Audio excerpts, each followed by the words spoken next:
Welcome to Clara's kitchen. நான் உங்கள் Virginia. இப்போ நான் செய்ய போகிறது கொத்துக்கறி உருளைக்கிழங்கு கட்லெட்டு. அதை இப்போ எப்படி செய்ய போகிறோங்கிறத இப்போ நம்ம பார்க்கலாம். அதுக்கு முன்னாடி இது வரைக்கும் என்னோடய சேனலை நீங்கள் சப்ஸ்கிரைப் பண்ணாதவங்க சப்ஸ்கிரைப் பண்ணுங்கள். நான் போடுற புது வீடியோவை ரெகுலராக பார்க்கணும்னா மறக்காமல் பெல் பட்டனை கிளிக் பண்ணுங்கள். வாங்க இப்போ வீடியோக்குள்ளே போகலாம். இப்போ இதுக்கு தேவையான பொருட்கள் என்னென்னு பார்ப்போம். கொத்துக்கறி 150, உருளைக்கிழங்கு 4 வேக வச்சு உரித்து வச்சுருக்கேன், முட்டை 1, பொடியாக நறுக்கிய வெங்காயம் 1, ஒரு தக்காளி பொடியாக நறுக்கியது, சோம்பு அரை ஸ்பூன், பட்டை 1 சிறிதளவு, ஏலக்காய் 2, கிராம்பு 2, மிளகாய்த்தூள் 1 ஸ்பூன், மஞ்சத்தூள் 1/4 ஸ்பூன், முந்திரி பருப்பு 5-6, இஞ்சி பூண்டு விழுது 1 ஸ்பூன், 1 கப் பிரெட் கிரம்ஸ், சிறிதளவு கருவேப்பிலை கொத்தமல்லி, தேவைக்கேற்ப எண்ணெய், தேவைக்கேற்ப உப்பு. இப்போ நம்ம எப்படி செய்ய போகிறோங்கிறத இப்போ நம்ம பார்ப்போம். ஸ்டவ்வை பற்ற வச்சு குக்கரை வச்சுருக்கிறேன். அதில் இப்போ எடுத்து வச்சுருக்க எண்ணெயை ஊற்றுறேன். இப்போ எண்ணெய் காஞ்சிருச்சு. இப்போ சோம்பு, பட்டை, கிராம்பு, ஏலத்தை இதில் போட்டு பொரிப்போம். அடுத்தது எடுத்து வச்சுருக்க இந்த இஞ்சி பூண்டு விழுதை போடுறோம். இஞ்சி பூண்டு விழுதை போட்டுருக்குறோம். அதோட இந்த முந்திரி பருப்பையும் போடுவோம். எடுத்து வச்சுருக்க வெங்காயத்தை போடுவோம். வெங்காயம் நல்லா வதங்கணும். இப்போ இந்த தக்காளி போடுவோம்.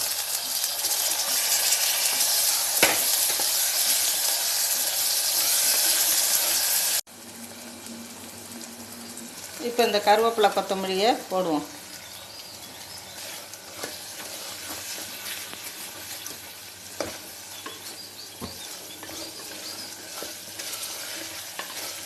இப்போ வெங்காயம் தக்காளியெல்லாம் வதங்கிடுச்சு. இப்போ நம்ம கொத்துக்கறியை போடுவோம்.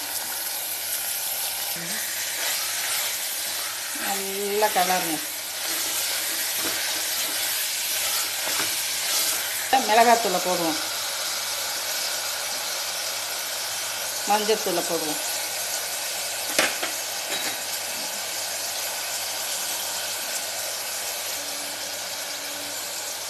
உப்பு தேவைக்கேற்ப போடுறேன்.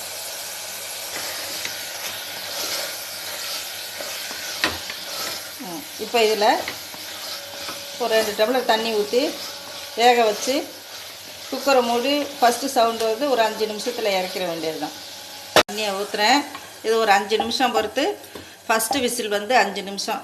அதுக்கு பிறகு எடுத்து எப்படி கட்லெட் பண்ணுறதுங்கிறத நான் காட்டுறேன்.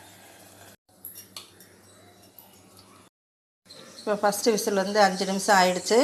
நான் இப்போ அதை திறந்து பார்க்குறேன். இந்த பாருங்கள், இப்போ இவ்வளோ ட்ரை ஆகிடுச்சு. இப்படி தான் இருக்கணும். இப்படி இருந்தால் தான் நம்ம வந்து அந்த உருளைக்கிழங்குக்குள்ளார வச்சு மூடி செய்கிறதுக்கும் சரியாக இருக்கும். இப்போ இதை இறக்கி வச்சு கொஞ்சம் நேரம் ஆறணும். ஆறின பிறகு உருளைக்கிழங்கு மசித்து அதுக்குள்ளே வச்சு நம்ம முட்டையில் நினச்சி எண்ணெயில் போட்டு எடுக்கும். உருளைக்கிழங்க நல்லா மசிச்சுக்கணும். அதில் சிறிதளவு உப்பு சேர்த்துக்கணும். ஏன்னா சப்புன்னு இருக்கும், அதனால் கொஞ்சம் உப்பு சேர்த்துக்கணும். மிளகாய்த்தூள் கொஞ்சம் சேர்த்துக்கணும். இப்போ உருளைக்கிழங்குல லேசாக உப்பு போட்டு கொஞ்சம் காரம் போட்டு பிசைஞ்சு நல்லா மையாக பிரட்டி வச்சுருக்கேன். இப்போ அடுத்து ஊற்றுவோம். முட்டையை 2 உடச்சி ஊற்றுவோம். அதில் இதை மிக்ஸ் பண்ணிக்கணும்.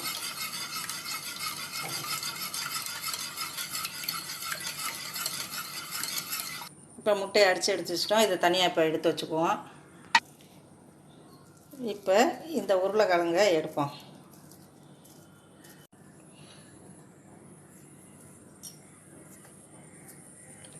இப்போ இதை ஒரு குப்பி அப்படி ஒரு கிண்ண மாட்டம் செஞ்சு வச்சுக்கோங்க. அதில் இப்போ இந்த கொத்துக்கறியை வைப்போம்.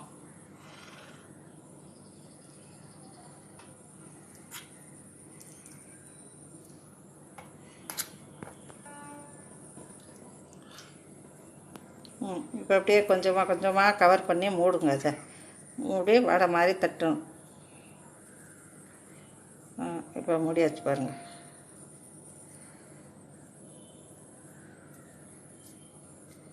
அவ்வளோதான். இப்போ முட்டையில் நான் போட்டு எடுக்கிறேன். போட்டு நனைச்சி இந்த ப்ரெட் க்ரம்ஸில் போட்டு எடுக்கும். இப்படி எல்லாத்தையும் செஞ்சு வச்சுட்டு சேர்ந்த மாதிரி ஒரு 4 இதை போட்டு எல்லா மாவு கொத்துக்கறி மாவு உருளைக்கிழங்கு எல்லாத்தையும் எடுத்து பேக் பண்ணி இதை வடையை தட்டி முட்டையில் நினச்சி ப்ரெட் க்ரம்ஸில் பிரட்டி நான் எடுத்து வச்சுருக்கேன். இப்போ எண்ணெயில் போட்டு எடுக்க வேண்டியது தான். அடுப்பில் பேன் வச்சு எண்ணெய் ஊற்றி வச்சுருக்கேன். இதில் போடுவோம். ஏற்கனவே எல்லாமே வெந்தது தான். மட்டனும் வெந்தது, உருளைக்கிழங்கும் வெந்தது தான். அதனால் லேசாக இது செவந்தால் போதும். இப்போ நம்ம திருப்பி விடலாம். அது